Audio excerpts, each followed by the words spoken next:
5 del curso de punto .NET.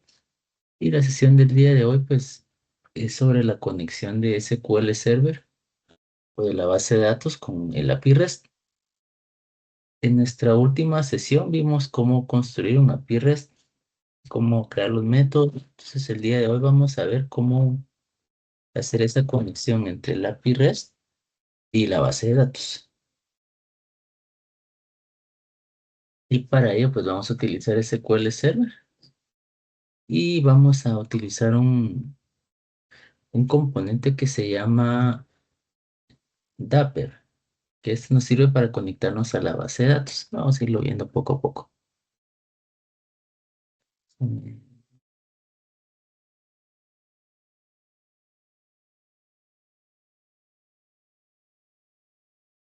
Entonces, ¿cuáles son los objetivos de la sesión del día de hoy? Comprender qué es un ORM, que son las siglas en inglés de Object Relational Mapping o de objeto mapeo relacional. Este lo que hace es que conecta la base de datos o mapea las tablas de la base de datos a objetos en .NET. Entonces es mucho más fácil hacer consultas en la base de datos, porque no tenemos que saber estrictamente SQL, sino que a través de código en .NET podemos consultar, agregar y eliminar información en la base de datos. Este implementa el patrón de repositorio, que lo que hace este patrón es desacoplar la lógica de acceso de datos de los controladores, es decir, él encapsula toda la conexión a la base de datos y ya nos presenta algo ya listo para conectarnos e interactuar con la base de datos.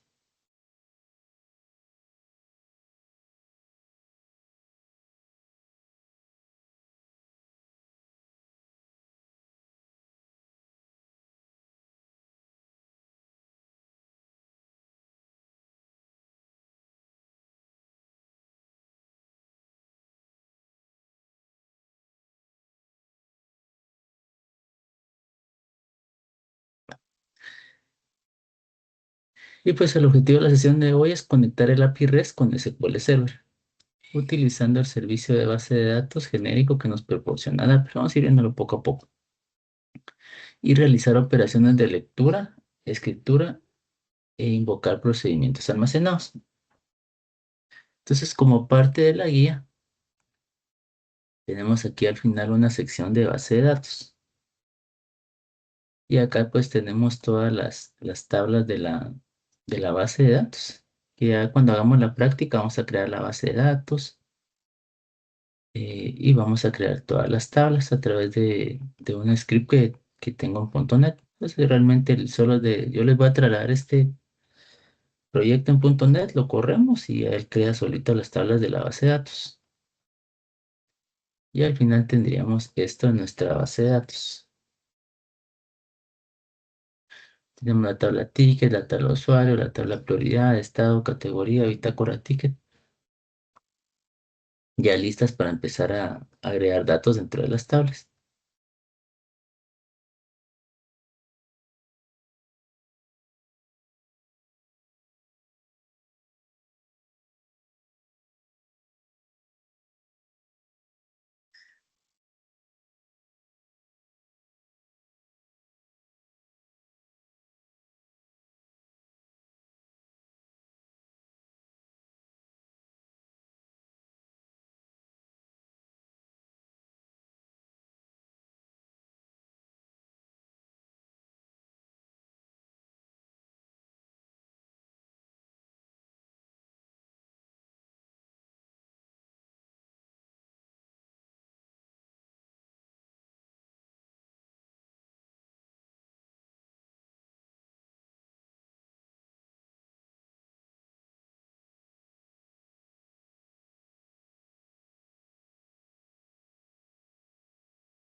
Entonces, ¿cuál es el objetivo del día de hoy?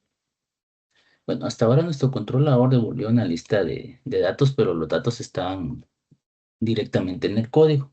Entonces, el día de hoy vamos a conectar el servicio de datos de base de datos con la lógica de negocio. Y para no mezclar el código de SQL dentro del controlador, porque eso es una mala práctica, si no, no debemos de dejar las consultas directamente en el código, vamos a utilizar un intermediario, que es una clase de repositorio, el cual se encarga de conectarse a la base de datos y de hacer todos los inserts, de hacer todos los updates. Entonces, ¿cómo lo podemos entender mejor? Si fuera una tienda que recibe pedidos en línea, el controlador sería el recepcionista, el que recibe el pedido. El repositorio sería el bodeguero, que es el que sabe exactamente dónde está el producto, en este caso la tabla, y va a traer lo que pidió el recepcionista, que son los datos, y los datos serían la bodega. Bueno, para ver un poquito de conceptos, vamos a entender primero qué es un ORM. Un ORM es un objeto, es el mapeo objeto relacional, que es una técnica de programación que nos sirve para traducir la base de datos a código fuente, es decir, no necesitamos saber exactamente SQL, sino mediante objetos en .NET podemos hacer consultas a la base de datos y podemos agregar o eliminar registros en base de datos. ¿Para qué nos ayuda esto? Productividad, que nos encapsula esa capa de mapeo entre la base de datos y nuestro código fuente y ya nos da directamente algo servido para poder ya usar la base de datos. Seguridad, si tenemos una capa adicional entre el código fuente y la base de datos, pues acá es mucho más difícil que un hacker pueda entrar a nuestra base de datos. Y acá se emitía una de las vulnerabilidades más comunes que existen, que es la inyección de SQL. Es decir, si un hacker pusiera un select en algún botón en nuestro código, aunque ese select llegue acá al API, no va a poder ejecutar nada en la base de datos porque el ORM lo bloquea. Él no puede interpretar comandos de SQL, entonces no ocurre nada que un hacker quiera ejecutar alguna consulta en SQL. Entonces nos protege el uso del ORM.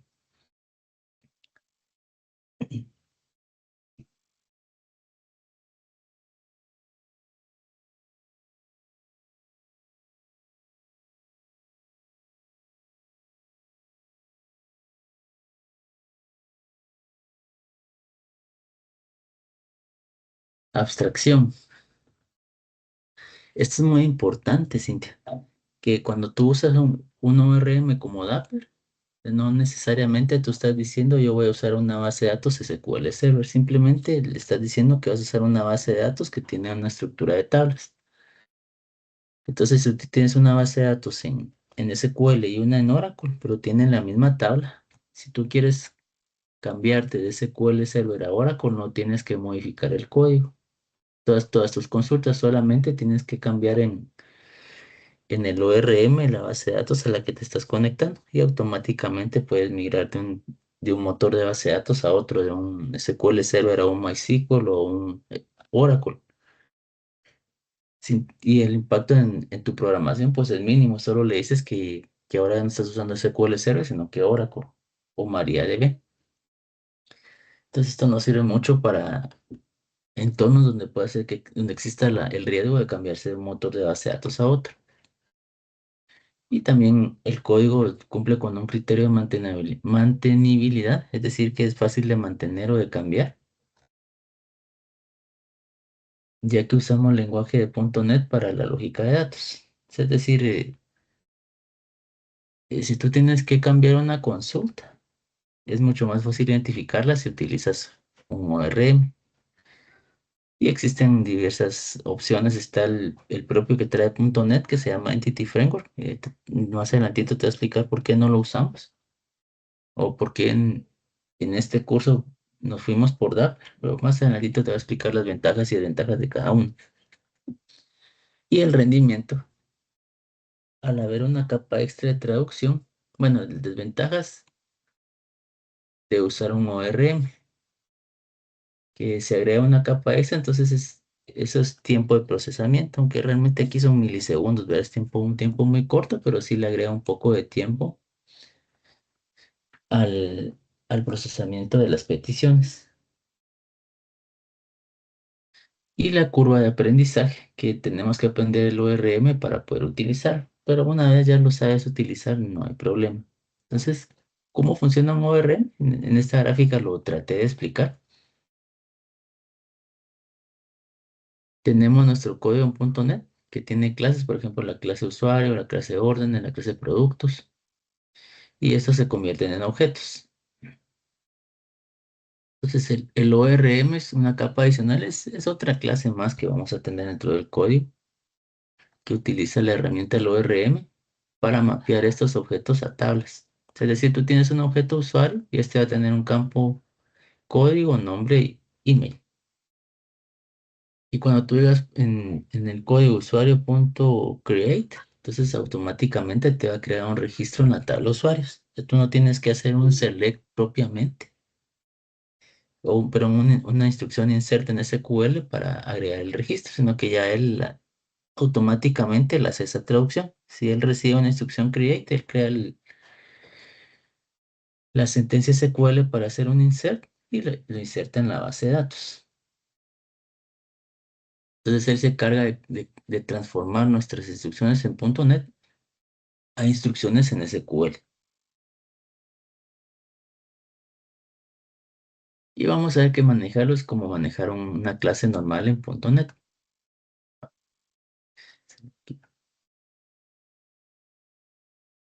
Acá no incluí la parte de Entity Frame, solamente te lo voy a mencionar por acá.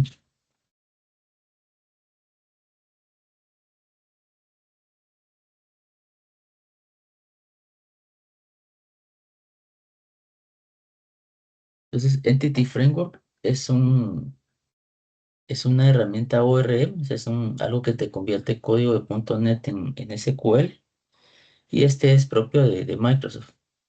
Es el que viene incluido con .NET. Para efectos del curso no lo vamos a utilizar nosotros, porque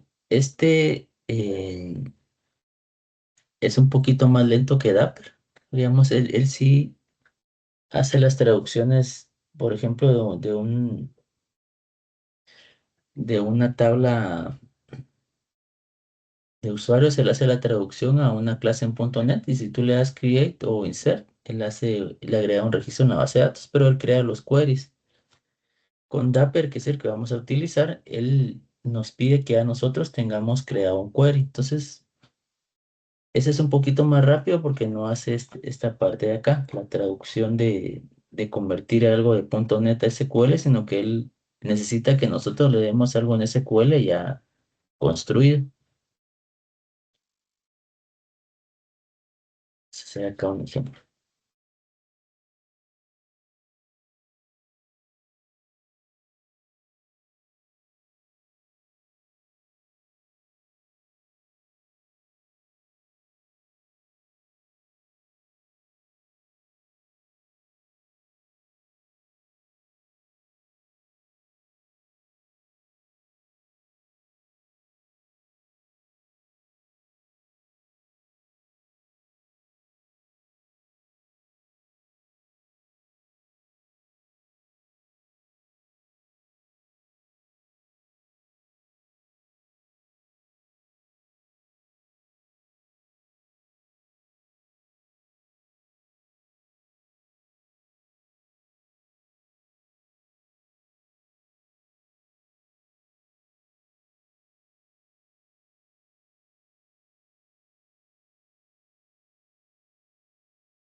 Entonces acá tenemos una aplicación web, solo para explicarte cómo funciona el de .NET, vamos a hacer un pequeño ejercicio. Le damos aquí a agregar nuevo elemento. Sí.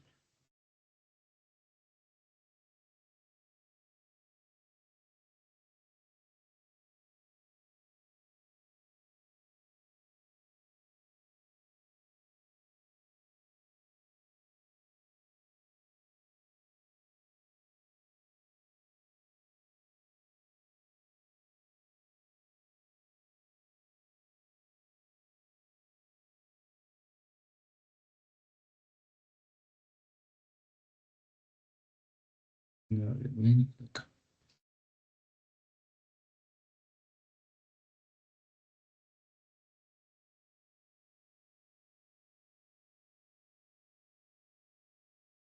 Eh, Creo que primero tenemos que agregar el paquete.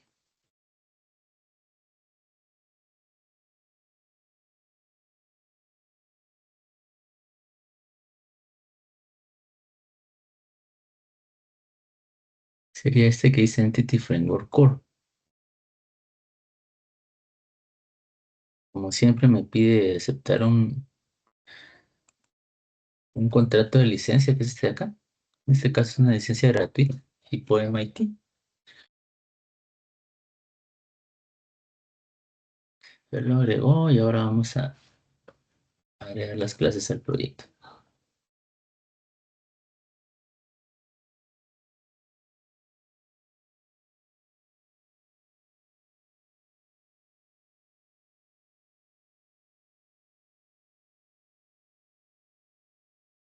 Vamos a agregar un controlador de tipo Entity Framework para hacer el ejercicio.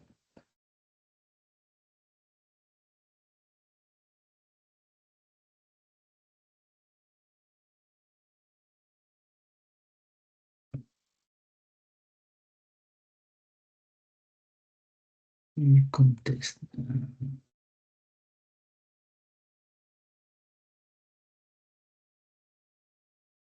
Aquí me pide tener agregado el modelo. Vamos a agregar el modelo.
Tengo que instalar algunas cosas por acá. Si gustas, Cintia, mejor continuemos acá con el contenido para no irnos atrasando. Pero digamos acá, si tuviéramos ya instalado el Entity Framework, acá me aparecería un diseño con todas las tablas de mi base de datos. Y ahí pues ya puedo crear un objeto a partir de las tablas. En el caso de Dapper, que es la herramienta que vamos a utilizar nosotros, este es un micro ORM. Este es un ORM, pero un poquito más pequeño y más light. Es más rápido en ejecución, por eso lo vamos a utilizar. Este no es creado por Microsoft, sino que por Stack Overflow y sirve para acceder a bases de datos de forma eh, rápida y ligera. Esa es la ventaja de Dapper, es que es bastante rápido comparado con Entity Framework. Pero nos pide que ya tengamos diseñado el SQL. Digamos, si nos pide si vamos a hacer una consulta que creemos el select en el código. En nuestro caso, por temas de seguridad, no es recomendable tener las consultas en el código fuente, entonces vamos a usar procedimientos almacenados. Esto es muy importante en entornos de alto rendimiento y que si queremos control total, usamos Dapper. Si queremos que nuestra solución sea sea lo más rápido posible, usamos Dapper. Entity Framework sí mete un poquito de lentitud porque él construye el SQL en tiempo de ejecución. Es decir, si tú le dices, búscame los usuarios que empiecen con A. O sea, él no tiene ya algo construido en el código que lo hace, sino que en tiempo de ejecución él arma un query en base de datos y lo ejecuta. Y Dapper nos da control total. ¿A qué nos referimos con eso? Yo en algún tiempo usé Entity Framework, pero me di cuenta que las consultas en base de datos eran muy enredadas. ¿No? Él como es prácticamente como un robot que las construye, entonces las hace a como él puede, pero uno, las hace muy enredadas y dos, no utiliza índices, es decir, no verifica que la consulta sea rápida, simplemente genera la consulta a como él la puede generar y a veces eso hace que los sistemas se pongan lentos.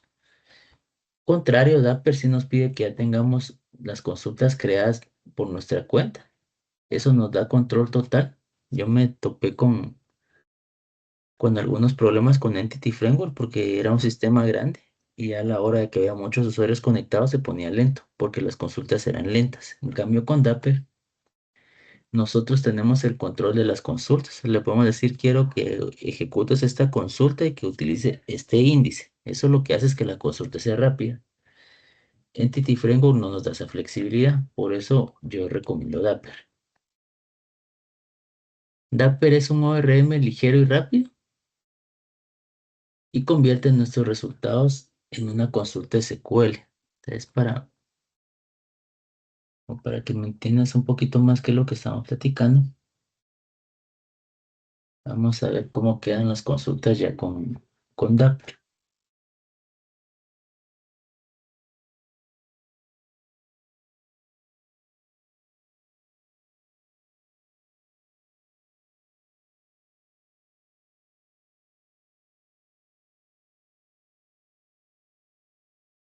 Por ejemplo, si aquí tenemos una consulta ya construida con Dapper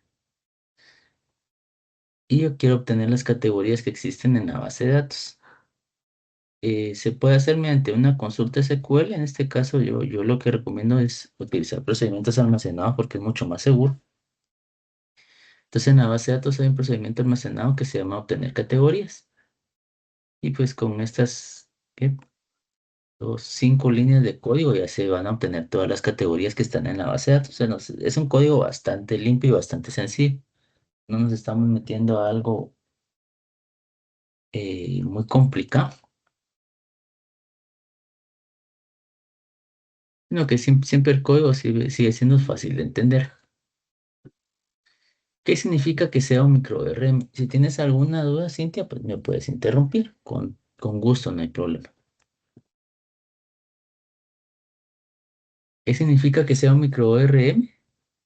A diferencia de Entity Framework, Dapper no genera el SQL automáticamente. Esto es una ventaja para nosotros porque nos da control total sobre las consultas. Como te decía, Entity Framework, él hace las consultas, pero a veces las hace muy lentas. Si nosotros hacemos las consultas, tenemos el control total sobre la consulta y pues podemos saber si la consulta es lenta, la podemos optimizar mediante índices y no hace seguimiento de cambios. Entity Framework lleva como unas banderas de qué ha cambiado, de qué no ha cambiado durante el tiempo de ejecución, pero también hace un poquito más lenta la, el uso de los sistemas. Nos deja escribir SQL puro, que para mí eso es una ventaja, porque Entity Framework no te deja manipular el SQL y a veces no lo genera bien. Es mucho más rápido que Entity Framework y pues no tiene mucha sobrecarga. Por eso se llama micro ORM, porque tiene estas diferencias respecto a un ORM grande como Entity Framework. Entity Framework, utilizado con procedimientos almacenados, es muy bueno. Eso no lo voy a negar. Y ya en sistemas grandes, pues es útil Entity Framework. En sistemas pequeños es mejor utilizar Dapper. ¿Para qué se usa Dapper? cuando queremos máximo rendimiento, es decir, velocidad, con que nosotros hagamos las consultas SQL. Consultas complejas, si queremos llevar el control, yo prefiero usar Dapper. Y lo podemos utilizar en aplicaciones API REST, microservicios o sistemas de alto rendimiento. Dapper no es como una cosa demasiado nueva. O sea, ellos agarraron la interfaz que tiene .NET para conectarse a la base de datos que se llama IDB Connection y le agregaron algunas cosas para que sea fácil de utilizar. Pero todo viene de la misma base, de la conexión a la base de datos o de la misma clase original que se conecta a la base de datos, la que trae .NET, que es la IDB Connection. Perdón, IDB Connection. Y acá pues tenemos el ejemplo cómo funciona el, el IDB Connection. Creamos una conexión a la base de datos. Acá van los parámetros del usuario, la contraseña que se conecta a la base de datos. Tenemos esto que es el select, que en el código nosotros lo vamos a reemplazar por un procedimiento almacenado, porque como te comentaba, es mucho más seguro. Y a él hace la consulta a la base de datos. Bueno, Dapper ejecuta el código SQL, lee el resultado. Y lo más bonito de todo esto es que mapea la clase, lo mapea todo a una clase. O sea, ese es el objetivo de usar un ORM.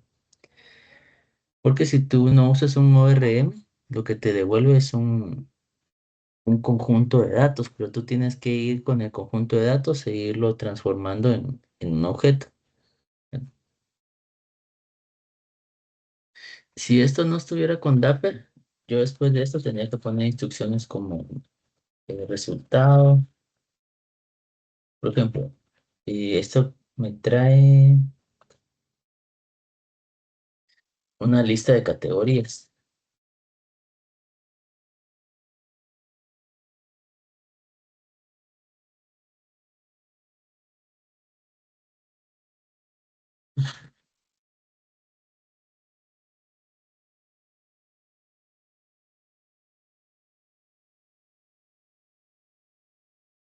Entonces, si yo no tuviera Dapper, tendría que ir agregando los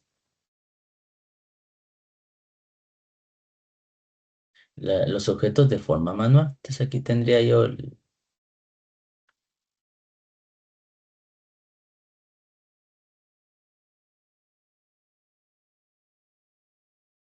estado cero, el campo de categoría.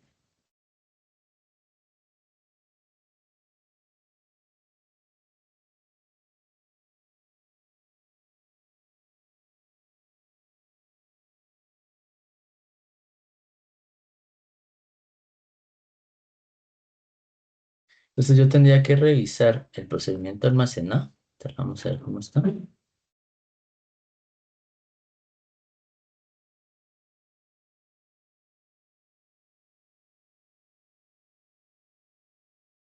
Y tendría que ver qué datos me retorna el procedimiento. Tendría que venir acá y decir, bueno, este es el campo categoría ID, este es el campo nombre. Tendría que ser un ciclo que recorra todo este objeto de resultado, ir uno por uno e irlo agregando a una lista. Todo eso es tiempo de procesamiento y es programación que hace el código más grande. Con Dapper no tengo que hacer todo esto, sino que simplemente él ya me devuelve un resultado que es un objeto. O sea, y que es algo que yo ya puedo manipular del lado de .NET. Entonces esa es la gran ventaja de utilizar Dapper o de utilizar un ORM. Tal vez así, viéndolo acá en una clase, pareciera que no tiene mayor relevancia. Pero sí te podría decir que ya en sistemas grandes es muy complejo encontrar un error, porque a veces eh, tienes esto escrito categoría ID y tal vez en el código solo le pusiste categoría y eso resulta que así no funciona. O sea, si aquí se llama categoría ID, del lado del código acá también se tiene que llamar categoría ID y a veces encontrar esos errores es bien complicado. También puede ser que alguien modificó el procedimiento y le cambió el nombre a este parámetro. Y si no le avisó la persona que da mantenimiento a la aplicación, no va a saber que hubo un cambio. Y eso pues ocasiona que ya no funcione el sistema. Entonces es mucho más fácil de darle mantenimiento a un sistema si utilizamos un ORM como Dapper, es la solución que yo recomiendo. ¿Dudas hasta acá, Cindy? No, todo bien. Muy bien, continuamos entonces. Ah, pero aquí está la sección que yo quería ver. Dapper versus Entity Framework. Dapper nos pide que ingresemos a la consulta de forma manual, así como aparece acá. Entity Framework no nos dice que ese no recibe la consulta manual, sino que uno, por ejemplo, un objeto user le da a user.select y ya él trae los datos. Dapper es mucho más rápido que Entity Framework. Entity Framework usando objetos. Si usamos procedimientos almacenados, pues Entity Framework es un poco más rápido. Dapper no nos pide agregar tantas clases. Si vemos acá el código, agregamos una interfaz para definir que vamos a trabajar categorías y una clase donde está ya el método que hace la consulta. Con Entity Framework se vuelve nos genera por lo menos,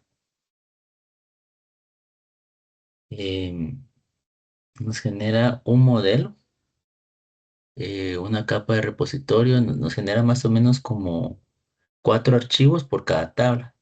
Y así es mucho código que hay que mantener. Por eso dice acá que tiene muchas abstracciones. Dapper es ideal para APIs, que es lo que estamos construyendo ahorita. Y Entity Framework, pues para apps empresariales. ¿Cómo se instala Dapper? .NET Add Package Dapper. Ese lo podemos, vamos a hacer acá el ejercicio.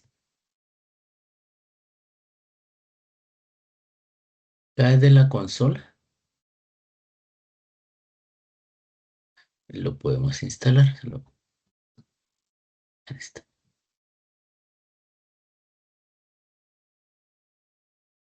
Espérame, es que no tengo costumbre usar la consola acá, solo en el Visual Studio Code. Por eso no lo ubico dónde está.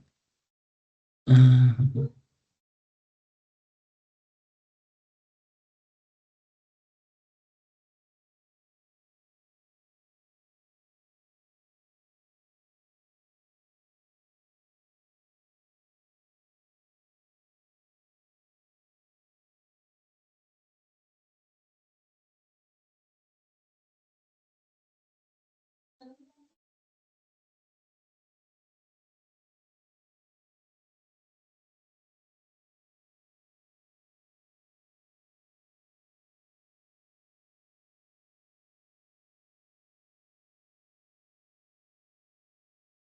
ok, bueno. Desde la, desde la consola, desde el CMD, desde un PowerShell, podemos instalarlo con este comando que te aparece acá. Pero también está la forma más tradicional, que es a través de un paquete, de acá desde la interfaz gráfica. Le damos clic derecho acá, administrar paquetes, y acá buscamos Dapper.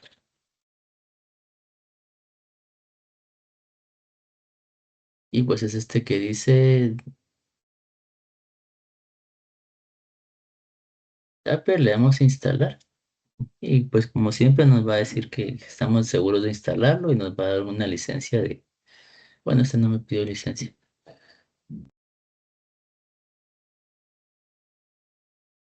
Y pues con eso ya tenemos Dapper listo para utilizarlo.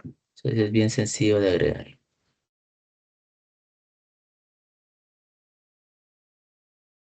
Lo que hicimos acá es de los paquetes nube, seleccionamos Dapper, le damos a instalar, aceptamos, decimos que si es algo seguro que queremos utilizar y ya nos aparece acá.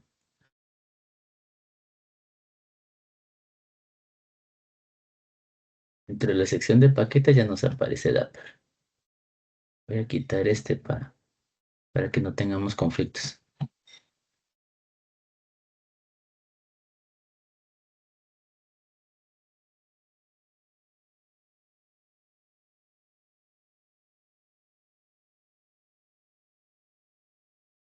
y nos quedamos solo con Dapper. Bueno, Dapper, como vimos un poquito arriba en la documentación, realmente él es una extensión de IDB Connection. Es como que ellos agarraron la interfaz más nativa de .NET para conexión a la base de datos y encima le construyeron algunas cosas para hacer un ORM. Entonces, de por sí, él necesita que utilicemos una librería de .NET, que es la SQL Data Client, para conectarse a la base de datos. Entonces, tenemos que instalar esta librería dentro de nuestro proyecto para poder utilizar Dapper. Igualmente, vamos al paquete, el gestor de paquetes nube y buscamos el SQL Client, System Data SQL Client. Este es un paquete propio de .NET, solo que no viene instalado por defecto, sino que hay que agregar. ¿Por qué no viene instalado por defecto? Perdón. Eh, Porque no todos los proyectos lo van a utilizar. Entonces, cuando creamos un proyecto, trae solo lo básico. No todos se van a conectar a la base de datos y por eso no lo trae como eh, instalado predeterminadamente. Pero con este par de estos dos, tres pasos que hicimos, ya está instalado.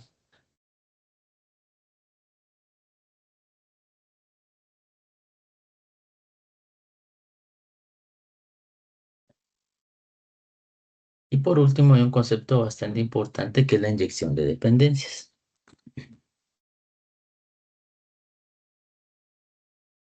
Inyección de dependencias es un patrón que utiliza, que ya viene por defecto, o es la forma de trabajar de .NET ya en las últimas versiones, que nos permite como aislar el código no tenemos que mezclar todo el código en las clases, sino que nos deja todo el código por separado. Entonces tenemos que crear un apartado en el program CSS, que es el archivo de configuración del programa, para registrar nuestro servicio de conexión a la base de datos. ¿Para qué nos sirve esto? Para no estar creando una conexión en la base de datos en cada controlador, sino que se hace de forma general, así como, digamos, acá esta tiene, ¿qué? Tiene uno, 2, 3, 4, 5, 6, 7, 8 controladores. Entonces yo no, para no crear 8 veces la conexión a la base de datos, mejor la creamos una vez y la declaramos en el programa CSS. Y esto lo que hace es que no crea una instancia de la conexión a la base de datos cada vez que vayamos a la base de datos, sino que la mantiene en memoria para que si ya esté abierta la conexión cuando la necesitemos y el acceso a los datos sea más rápido. Y lo único que tenemos que hacer es que en el constructor de cada controlador vamos a agregar una llamada a la conexión a la base de datos. Esto hace que el sistema sea más flexible y más fácil de probar. El objeto de conexión se mantiene vivo desde que creamos el controlador y no debemos de eliminar, porque si no, la próxima vez que queramos consultar la base de datos va a decir que no hay una conexión no establecida. Entonces, vamos a ver un ejemplo acá en el controlador de categorías. Y acá en el controlador, pues le decimos que va a utilizar la consulta de la base de datos para repositorios. Y esta va a estar definida en el archivo program CS.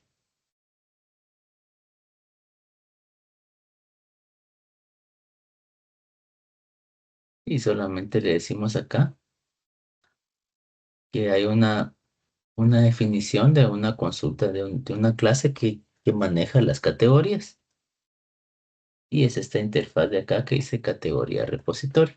Ahorita vamos a irlo viendo más ordenado, paso a paso.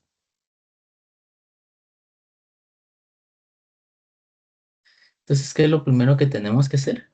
Configurar la cadena de conexión en el archivo appsettings.json.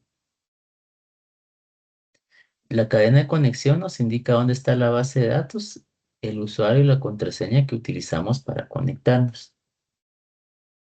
Ahora vamos a entrar un poquito a ver temas de base de datos, pero temas generales no tenemos que ser expertos en base de datos. Entonces, una vez hemos instalado SQL Server en en nuestra máquina, lo primero tenemos que verificar que el servicio esté arriba. Veamos acá en mi caso, yo no tengo levantado el servicio. Si yo corro la aplicación, me da un error, me dice que no encuentra la base de datos. Entonces, lo primero que hay que verificar es que este servicio esté iniciado. Una vez iniciado el servicio, yo ya puedo conectarme a la base de datos desde la aplicación. Y también puedo utilizar algún cliente como el SQL Server Management Studio. Esta es la herramienta que vamos a utilizar para ver la base de datos. Y pues nos pide algunos datos. Hay diferentes formas de conectarnos. Como la base de datos está dentro de mi máquina, yo me puedo conectar con la autenticación de Windows, es decir, se conecta con el usuario con el que yo entré cuando encendí mi máquina. Y también me da la opción de autenticación por SQL mediante un usuario en la contraseña. De momento voy a entrar acá. Y acá pues ya me muestra las bases de datos que tengo creadas. Y está esta base de datos Helpdesk, que es la base de datos de, mm, de la aplicación. Acá ya puedo hacer una consulta, puedo ver las categorías que están creadas.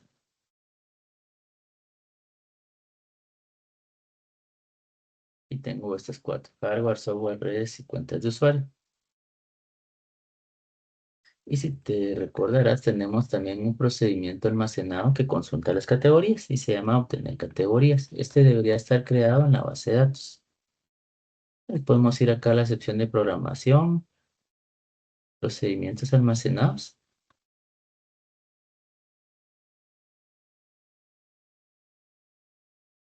Y acá está el procedimiento. Y pues esto es lo que hace. Va a ser la misma consulta que yo tengo acá.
Pero sin tema, un segundito, perdón.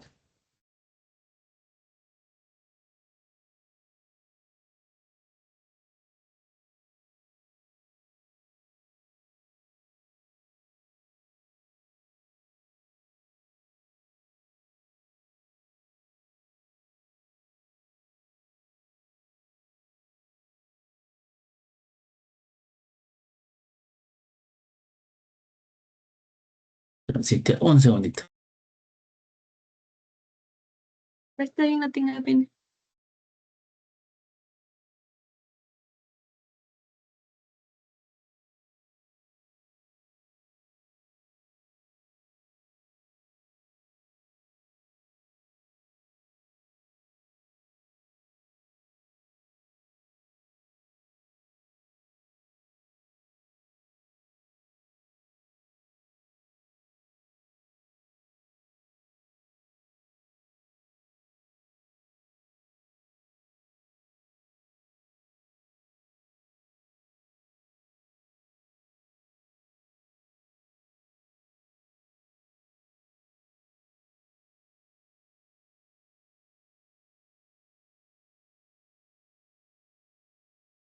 Listo, Cintia, perdón. Vale. Entonces, veíamos que aquí tenemos la consulta en SQL Server y pues el procedimiento almacenado es exactamente la misma consulta.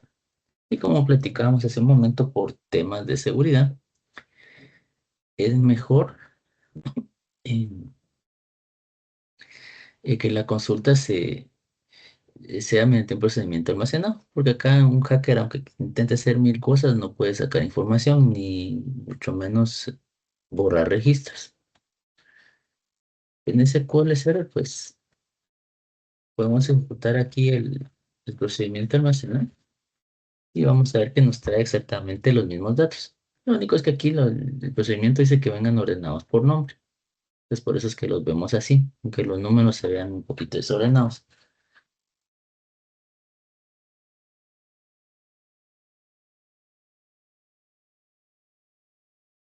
Bueno, entonces estábamos viendo que la cadena de conexión nos indica dónde está la base de datos.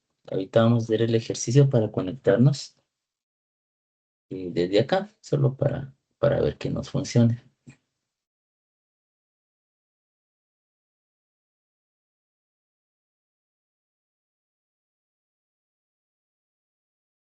Entonces la cadena de conexión tiene que estar en el archivo appsettings.json. Esto no es porque a mí así me guste, sino porque esa es la forma que está definida, la forma de trabajo, cómo funciona con Toner. Entonces el archivo appsettings.json tiene todas las configuraciones de la aplicación. Si lo vemos acá.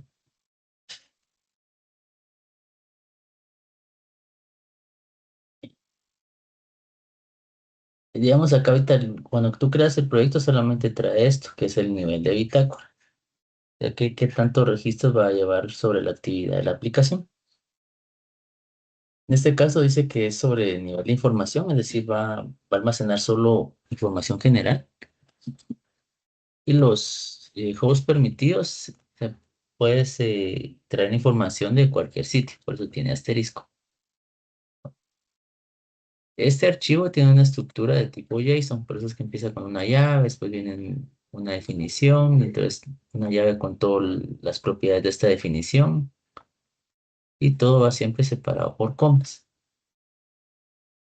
¿Qué debemos de configurar en el archivo de app settings? El servidor, que es el nombre del servidor. Puedes colocar el nombre de la IP. En este caso, si es por nombre,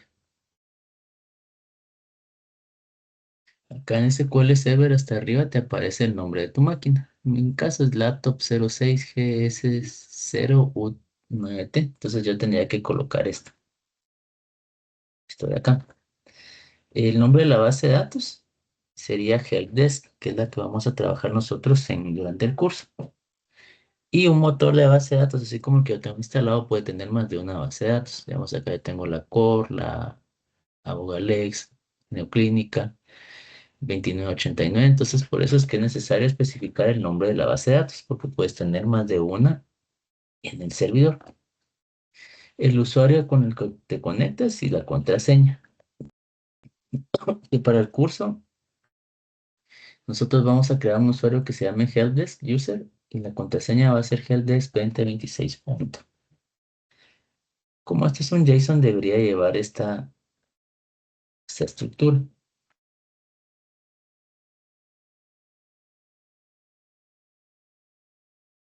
Colocamos una coma para decirle a .NET que vamos a agregar otra configuración.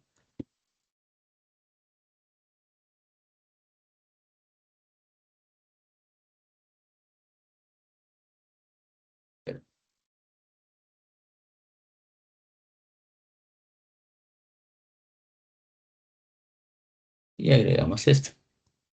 Connection strings, que son las cadenas de conexión. Entonces acá nos pide el nombre de nuestro servidor, que bien podría ser esto de acá, o localhost, ahí como tú lo quieras colocar. Localhost indica que está en la máquina donde estamos trabajando, en esa misma máquina está la base de datos.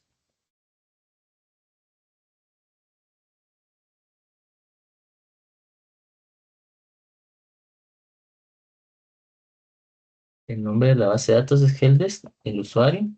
Es el que está aquí en la documentación, que cuando tengamos la sesión, en la próxima sesión, eh, vamos a crear todo lo de la base de datos. Y la práctica 4 que la teníamos pendiente.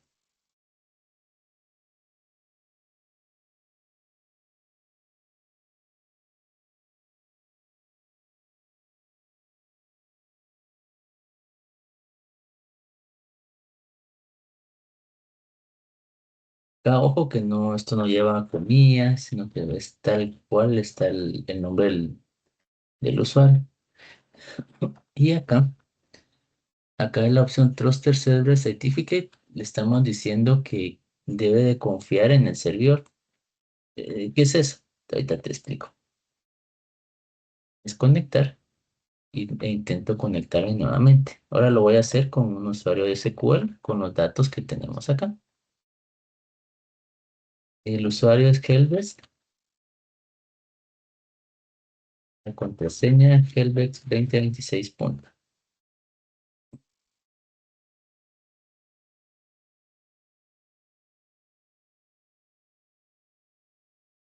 Ajá.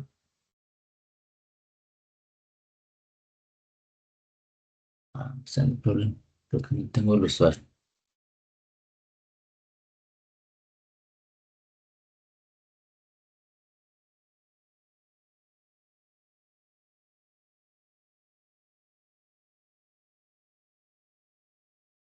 Ah, no tengo que. Ah, bien, sí lo tengo, Helvex User. Puede ser que la contraseña no sea lo que yo tengo acá. Déjame ver acá en este.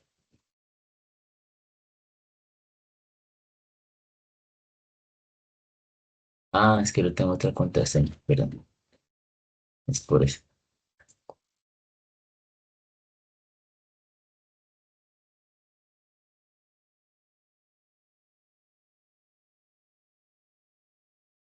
Es por eso.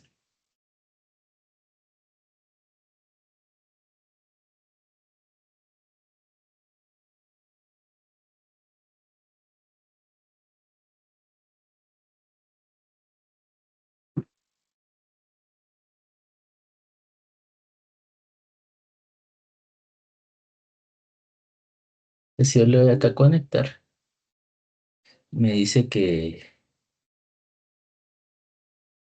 no se puede conectar. Vamos a ver, me dice.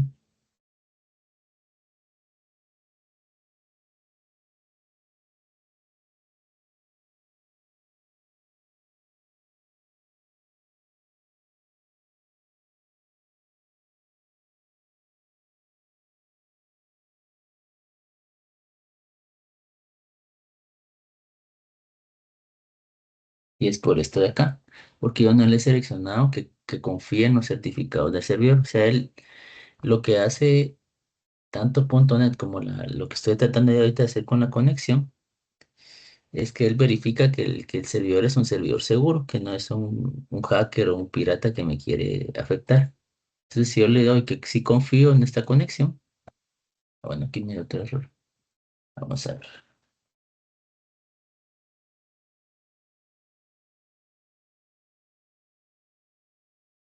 qué es el usuario. Vamos a ver.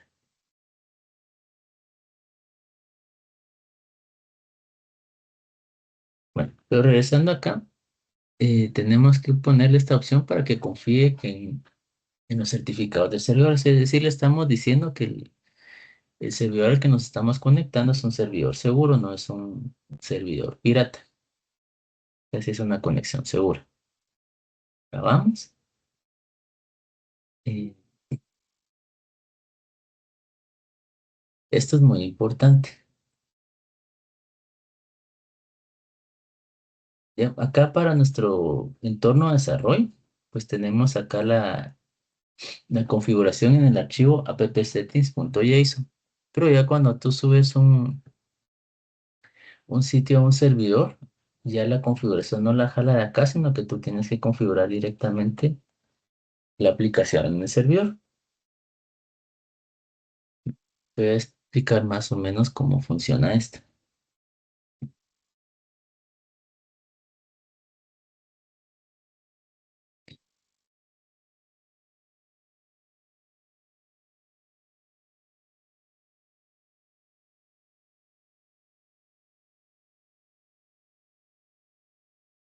Este es un servidor que está en la nube, aunque este no es de .NET, pero funciona de forma similar. Tú tienes acá una opción de configuración de variables, donde tienes los datos de acá, pues podrías tener configuraciones de diferente tipo y podrías colocar acá tu cadena de conexión para que no esté visible directamente en el código. O sea, si tú vas a ver el código que está publicado, eh, no vas a ver el archivo appsettings.json, sino que se jala directamente de esta configuración.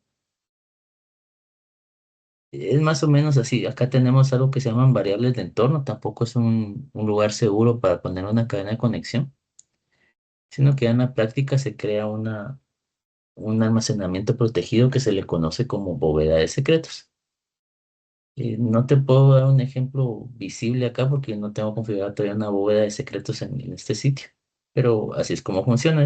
Es casi como lo que tú ves acá. Vas agregando las configuraciones y a ver si me deja acá. Si es que acá no me deja, pero acá donde dice configuración, aparecería similar a esto, donde yo puedo crear ya mis configuraciones, acá es donde puedo ingresar mi cadena de conexión. Y yo ingresaría exactamente esto que tengo acá. No sé si se entiende esto, ¿sí? Sí, Sí, ok, excelente. Entonces, el primer paso es configurar la cadena de conexión.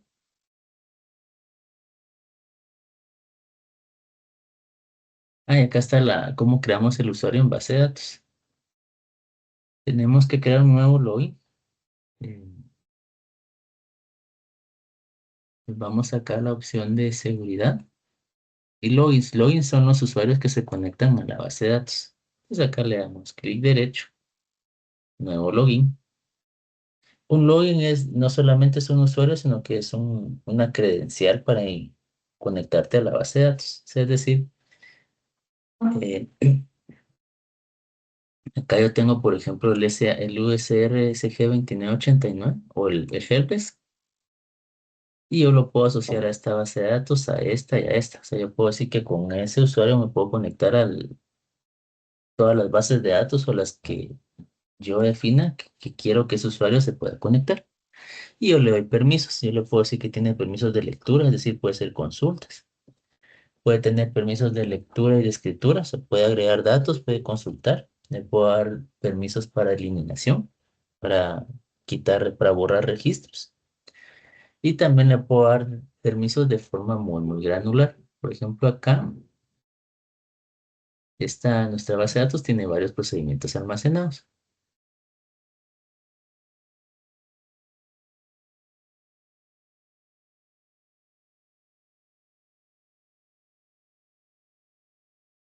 Y yo pues, le puedo decir, este procedimiento sí tiene opción para consultarlo, este no. Le puedo ir diciendo qué procedimiento sí y qué procedimiento no puede consultar. Para crear el login, se traba mi máquina. Listo. Aquí está. Entonces yo le puedo decir, podemos ver, por ejemplo, el obtener categorías, que es el que estamos utilizando. También esto.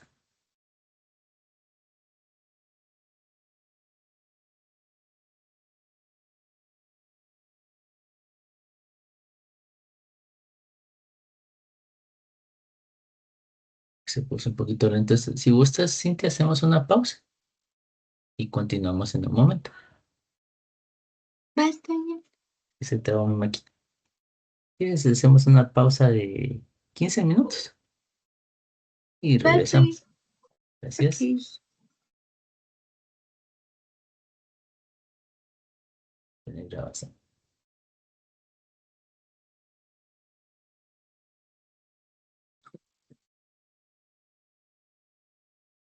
Estábamos por acá, la creación del usuario. Bueno, ahorita se me ven las propiedades del procedimiento almacenado. Entonces acá en la sección de permisos, si yo quiero darle permiso a un usuario específico, lo puedo buscar acá. Por ejemplo, Helpdesk.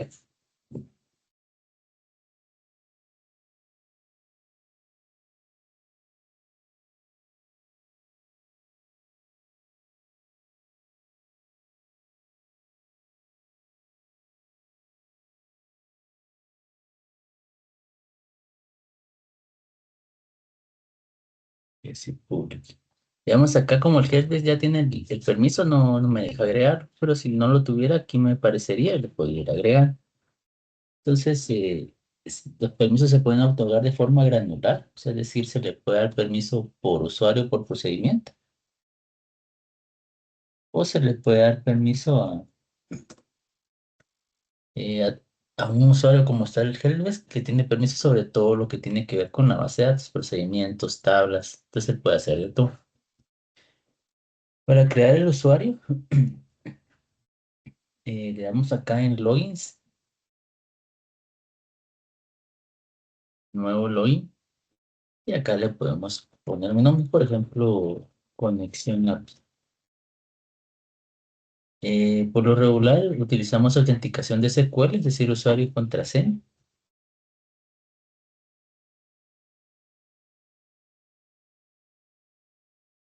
Le podemos poner acá, bueno, porque contraseña lo va a colocar esta misma. Esto de acá es importante quitárselo porque si no, la próxima vez que se loguee va a pedir cambiar contraseña.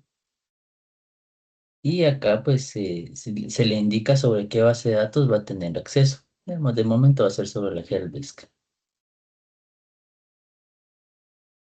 Y bueno, porque con eso es suficiente, lo creamos. Y acá vamos a ver si ya nos aparece. Este es el login, o sea, es un acceso al servidor. Ahora vamos a ver aquí en la base de datos de Helpdesk qué usuarios aparecen con permisos.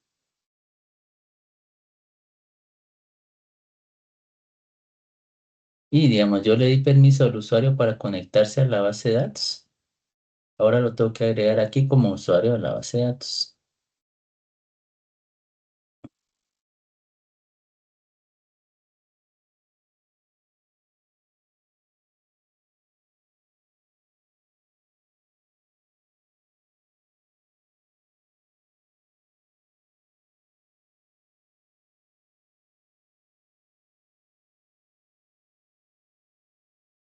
Y me pide seleccionar un esquema. Un esquema es una agrupación de tablas y procedimientos almacenados. Yo puedo decir, las tablas de usuarios van en el esquema usuario, las tablas de tickets en el esquema ticket y así las voy agrupando. Por defecto, SQL crea un esquema que se llama DBO, que es Database Owner, o sea, todo lo que tiene que ver con la base de datos o un propietario de base de datos. Se le va a asignar este esquema que es el default y acá ya me aparece la opción de conectar. Vamos a probar conectarnos con opción API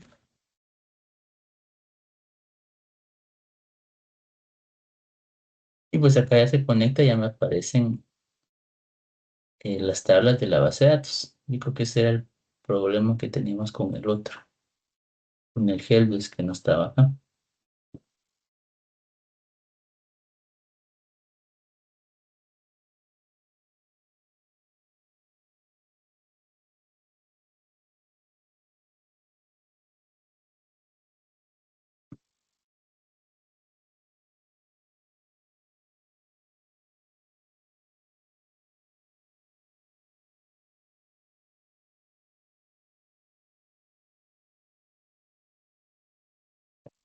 Me voy a volver a conectar con este, porque ese es el que tiene permiso sobre todo. Se llama Helpdesk User.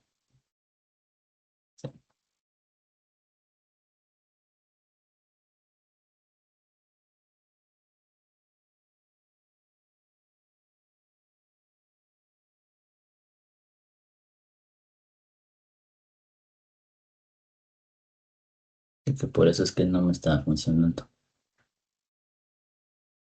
Entonces,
Siguiendo con la guía, bueno, tenemos que crear nuestro usuario y lo primero que tenemos que hacer es definir un contrato. ¿De qué operaciones vamos a hacer sobre el repositorio, sobre los tickets? Vamos a crear una carpeta de repositorio. Esta carpeta no es obligatoria.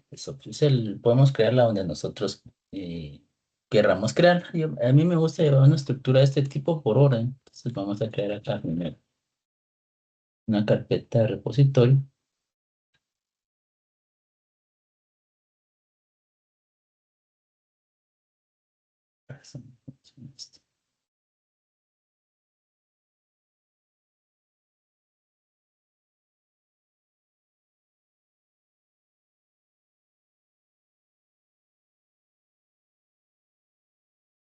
Porque ya sé cuál es el problema acá. Solo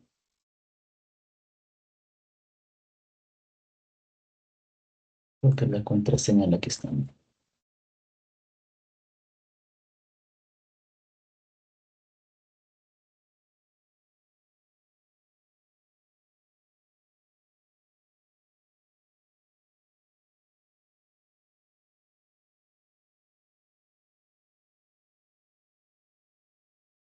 Era la contraseña, perdón. Por eso no me puede conectar.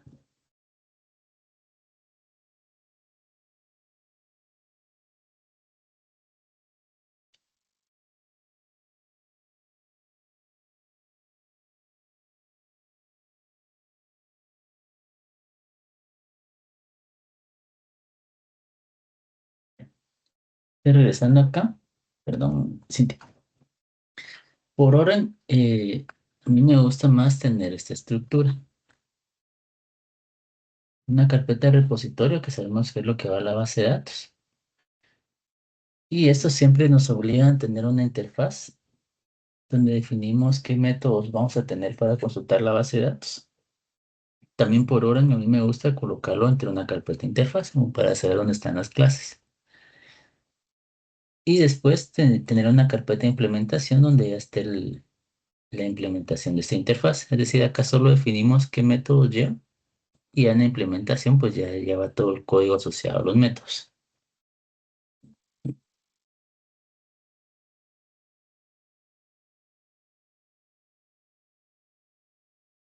Entonces, según la guía, vamos a crear una carpeta de repositorio. Me voy a crear acá en este proyecto que hicimos hace un momento.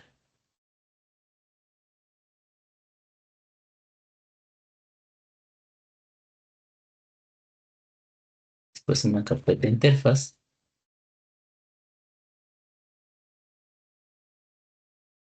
y por último, solo por ahora en una carpeta catálogo.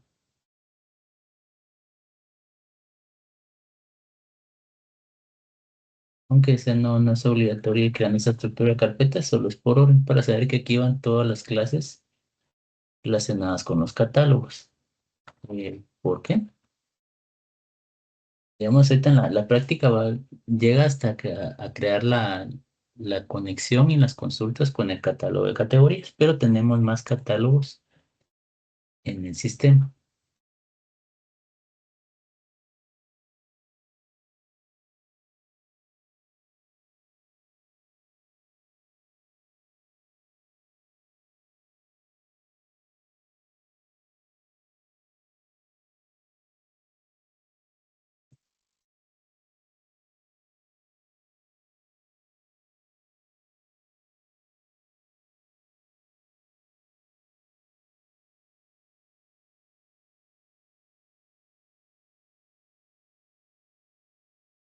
Por ejemplo, acá nos faltó listado y prioridad. Entonces, por eso es que a mí me gusta ir creando como carpetas para tener más ordenado el código.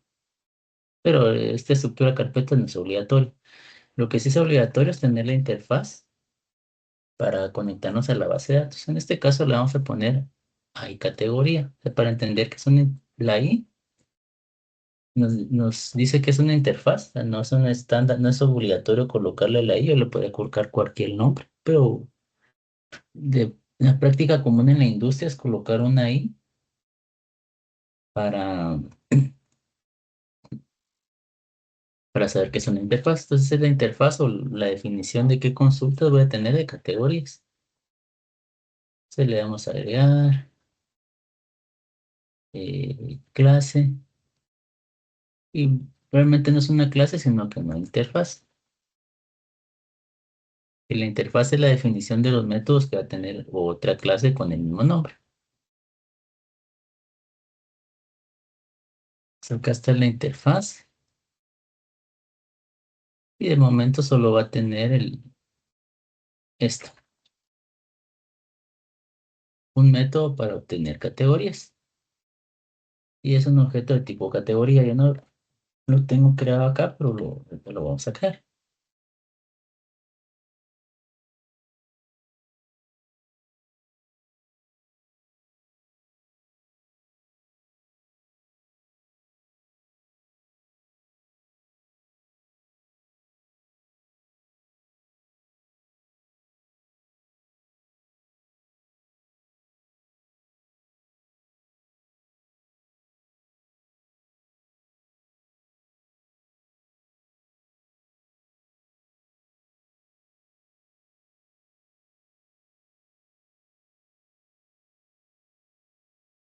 A ver, clase.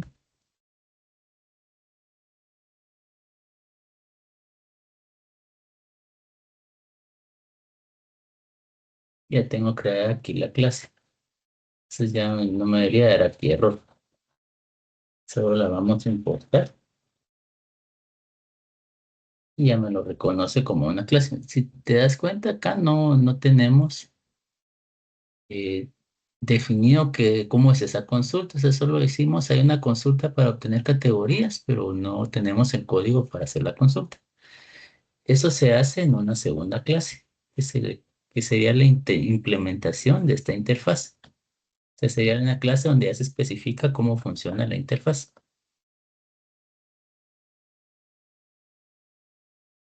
Entonces, el segundo paso, la implementación. Ay, pero aquí le puse ticket, pero está mal, es categoría. Entonces, ya tenemos la carpeta de repositorio, creamos una carpeta de implementación. Acá mismo donde está la interfaz, está la carpeta de repositorio y creamos otra carpeta para tener la implementación de esta interfaz, o sea, ya la definición de qué hace realmente el método de consulta de categorías. Creamos otra carpeta catálogo. Ya no es necesaria toda esta estructura, ya podría ponerlo todo dentro de la carpeta repositorio, pero para que quede un poquito más ordenado, pues es mejor dejarlo así. Y acá ya creamos la clase categoría.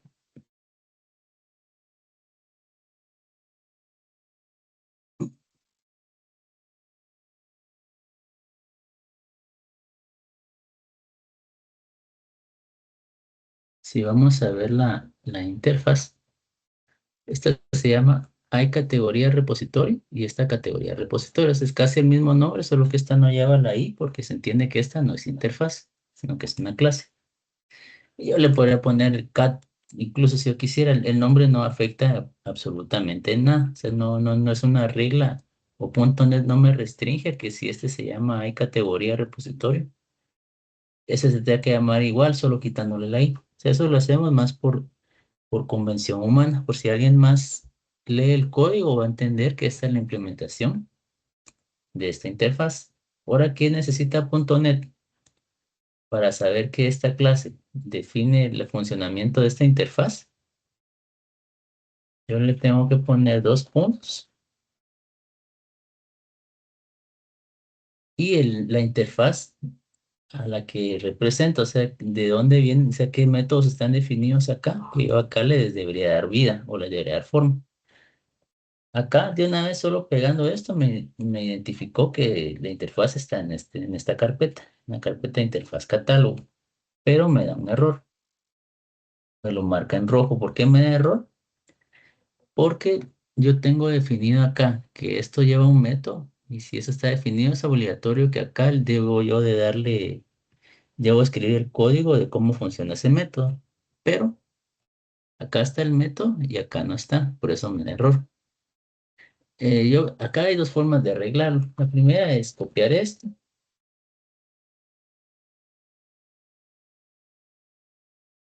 y dejar aquí la especificación de mi método.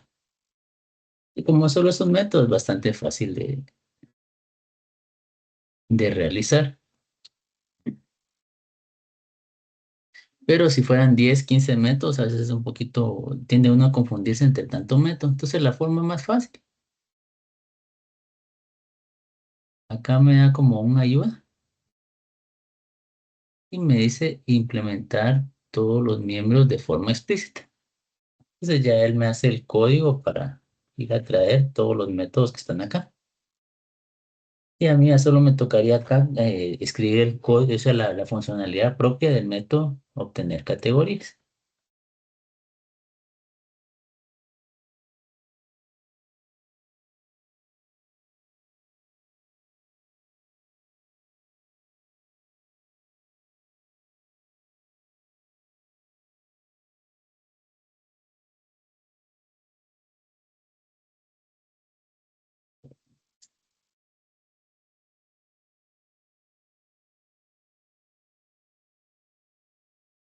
Ahora debemos inyectar la interfaz AI configuración para leer la cadena de conexión.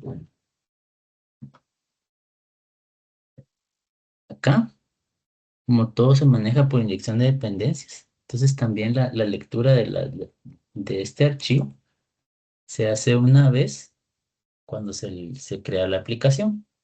Y después eso ya lo mantiene .NET en memoria y solo lo va utilizando. Entonces, para no estar creando un objeto cada vez, hay que decirle a esto que va a utilizar una clase que lee esta configuración. Pues es bien sencillo. Tenemos que crear un constructor, ¿no? Y le vamos a colocar este texto. Hay configuración, configuración.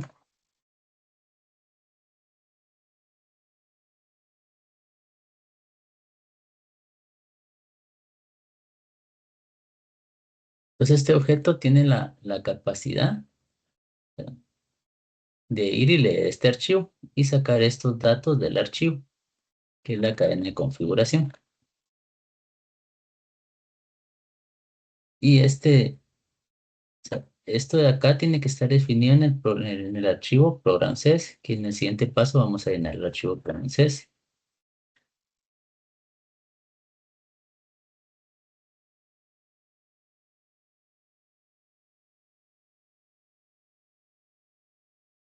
Por último, tenemos que agregar esto, que es ir a traer la cadena de conexión. Y lo vamos a ver acá en el código.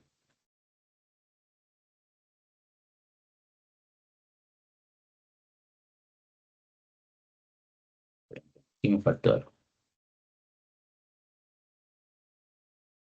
Digamos, acá estoy yendo a traer como de la memoria lo que está en memoria de la aplicación, un objeto que lee las configuraciones, pero yo debo mantenerlo de alguna forma vivo dentro de la clase. Entonces, para eso creamos un objeto que se llame connection string o cadena de conexión, que va a tener el valor de la cadena de conexión.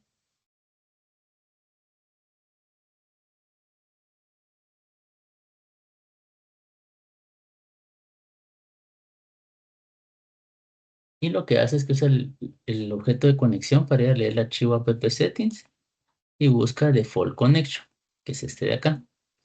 Si yo acá le coloco conexión